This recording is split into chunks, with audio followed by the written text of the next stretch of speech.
everyone, today we're going to go over the Havoc Demon Hunter buffs that just came in for the next reset. So these are the buffs. Now these came out, I think on Friday. I was a little busy over the weekend, so I'm just going to get to it now. Before we get into that though, if you like supporting my content, make sure you scroll down and hit the like button. It is the best and free way to support me and any content creator really. So before you watch, just train yourself, go down, hit the like button. It shows YouTube I'm doing good, and whenever YouTube sees I'm doing good, it'll spread the videos to more people, help the channel grow a lot more. We also just hit 6,000 subscribers, so thank you all for that. So with that out of the way, let's get into it. So there's a few buffs coming in.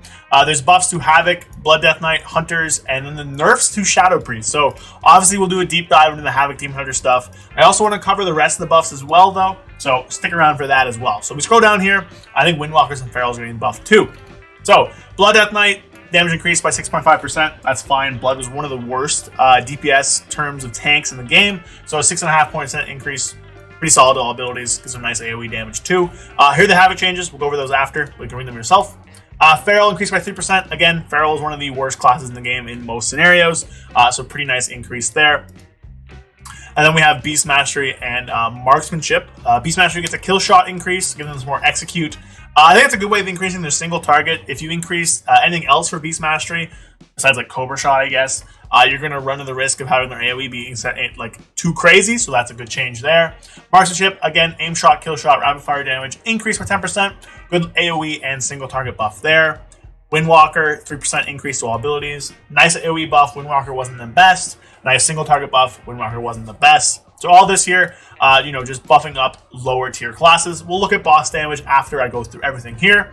Shadow, you might think they're buffing them. Basically what they're doing, they're increasing all of their individual abilities just to offset kind of a loss they have in single target. They're nerfing Void Spike from Idle a little bit because it really was strong. And they're also nerfing the amount of damage. They cleave with Psychic Link. Now, the 10% increase does offset this a little bit. It is still overall a nerf in AoE. Shadow is still going to be incredibly powerful. You're still going to see it probably at like 25% of representation.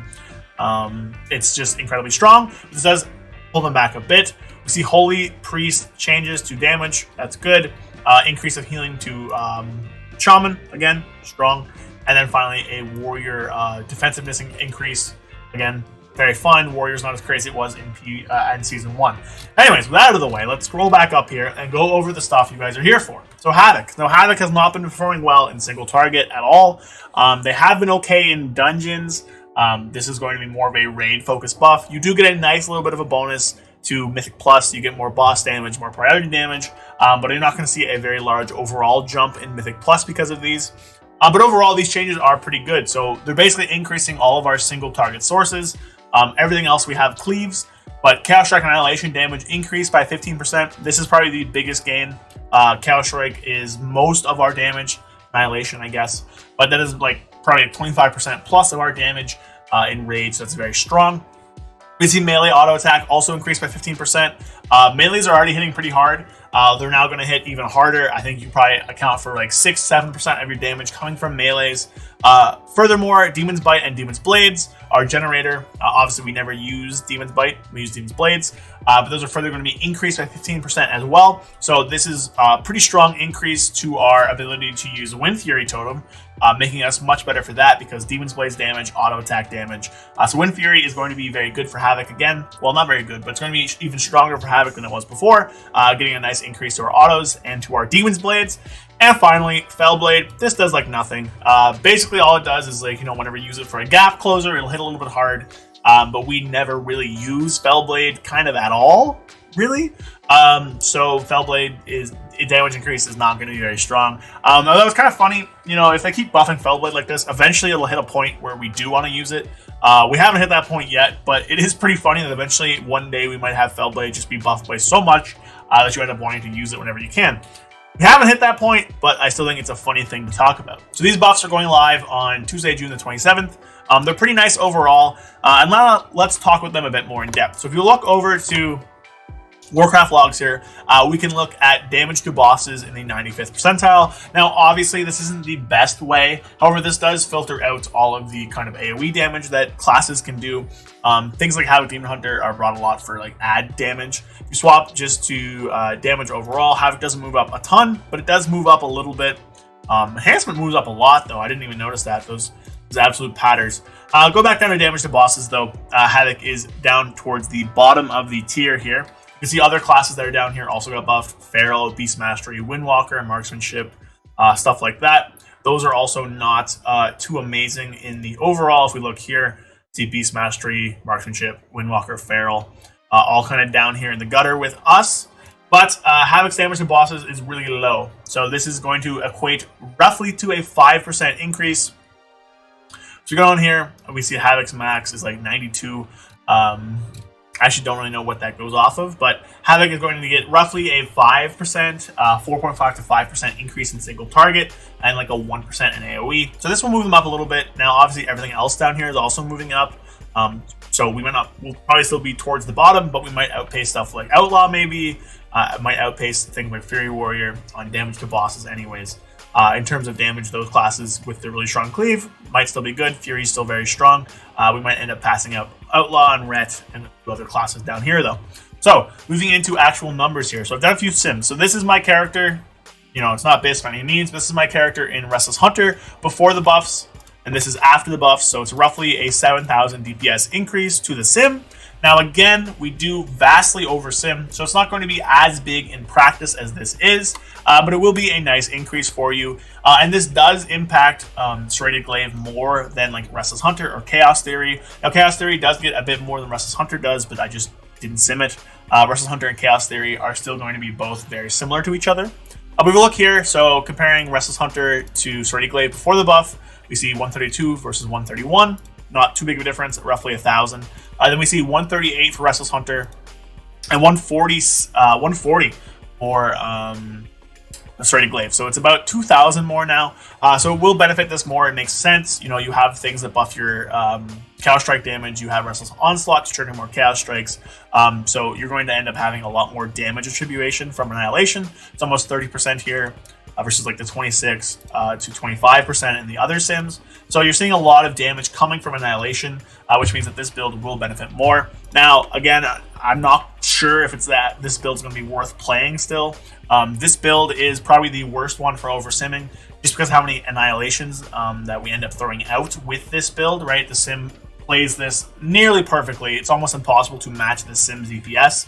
And in this sim DPS, we can see that Annihilations are crazy high. So it still might be better to do Chaos Theory, still might be better to do Restless Hunter, stuff like that. But, you know, Serrated Glaive is simming pretty high. I think on our Abyss sims now, it's like 150 something. I can actually pull that up real quick. But our Abyss sims now are simming like incredibly high. They're up in like the 150s range. I know TXT was finding it. If I find it, I'll throw it on screen here. This should be it here. Yeah, here we go. So 153 is our absolute best sim with some reworking logic for Serrated Glaive. Again, though, we are massively over simming. So things like this, like look at the top range too for our RNG.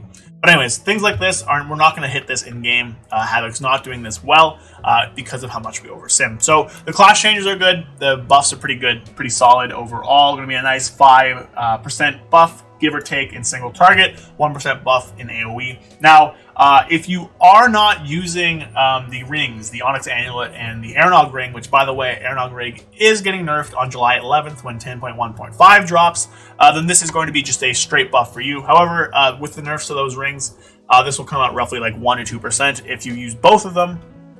If you use neither, though, this is going to be straight buffs. But if you use both those rings, then you will notice these a lot less because you're all losing that ring damage. But that's basically going to be it today for these buffs. Nothing too crazy. They're pretty good overall. I'm pretty happy with them. 5% is fine. Havoc did need something in raid and single target, 100%. And then obviously getting more prio damage, more boss damage in Mythic Plus is always a good thing. That's never something you're upset about, right? Just getting more of that single target damage. Now, I do think this is kind of just band-aid fixes if, you know, they're going to have to keep buffing Havoc, or else we're going to just fall behind if we don't touch up our single target in some way throughout all these buffs. Obviously, we'll scare more with crit and haste and mastery and stuff, but it's not going to be to a point within the next few tiers where we're going to just suddenly shoot far ahead and be okay now. I do think our tree needs some looking at, some touching up, some refreshing. I have a few videos about that. I'm not going to get into that here, but I do think we need more work. But for now, these buffs are okay. That is going to be it for the video today. You know, hope you guys enjoyed my little coverage of the Havoc buffs. of the different buffs and nerfs as well to the other classes. I'll have a new video out for you guys probably tonight as well, going over some VOD review, and then maybe tomorrow.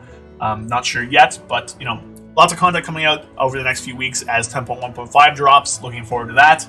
And of course, I will keep you guys updated on everything Havoc as best as I can. So if you enjoyed the video, again, drop a like. Likes really help to spread everything around. If you really enjoyed it, a comment down below helps as well. And of course, hitting the sub button. And if you want to support me personally, make more videos, you can become a channel member down below. Get access to a ton of cool stuff. You get to join a growing community, and it's super chill. So with that, I hope you guys have a good Sunday, and I'll see you guys next time.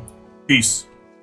A big thank you to all my channel members: Pain121, Evanjo Faraz, Zach Ward, It's Bulk, and Flapjack67. A big shout out to all you guys. You guys help me out so much and help keep the channel going, help me make new and exciting videos. If you guys want to become a channel member yourself, there's a link in the description. You get a ton of cool perks, exclusive videos, emotes, and everything fun. So again, thank you to all of you people. You guys are a big help. Big shout out to you guys. And I will see you guys next time. Peace.